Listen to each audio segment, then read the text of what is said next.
како сите изминати, имаме повеќе содржини кои што се користат во спортскиот центар. Тука е фитнесот, пинг-понгот, во салата имаме кошаркарски, фудбалски натпревари, повремено ние пријателски кои што ги организираме.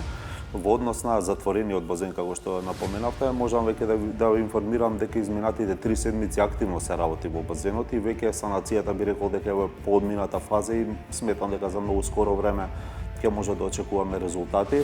По она што ние го имаме како една временска рамка, би рекол тоа е дека најверојатно до крајот на овој тековен месец би требало веќе да сме привршени со активностите, што значи ќе ни бидат потребни само неколку денови додека се прилагодиме во однос на температурата на водата, бактериолошката исправност и така натаму.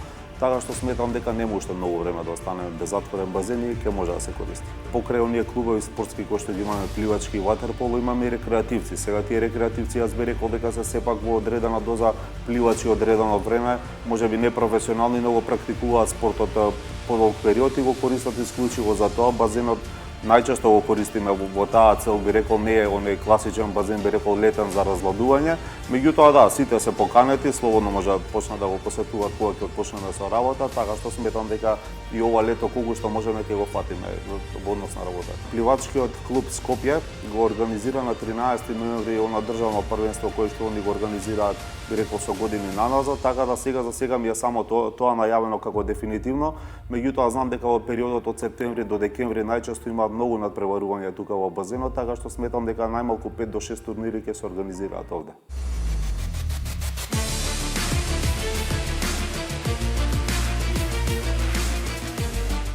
Не работи годинави, не работи неколку години наназад. Би рекол дека проблем е несоодветното одржување на истиот. Исто така имаме проблем со тоа што поголемиот дел на реквизитите кои што се поставени во него имаат истечени гаранции.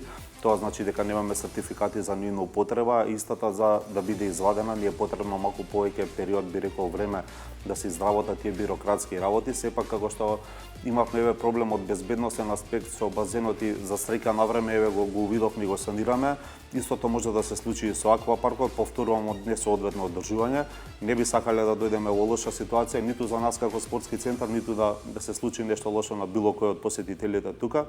Така што оваа година ќе искористиме максимално на тоа да ги обезбедиме сите потребни сертификати и документи за употреба на аквапаркот, а потоа и да влеземе внатре, да речам, да имаме некоја физичка работа која што ќе биде очигледна за граѓаните и да може да почнат да го посетуваат.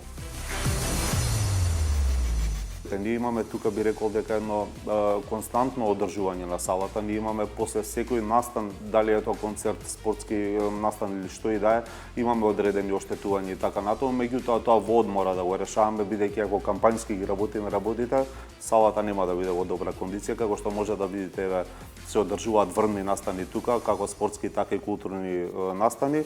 Немаме никакви аномалии во работењето конкретно во салата, така што сметам дека овој начин на работа, доколку го продолжиме во иднина, нема да имаме проблем.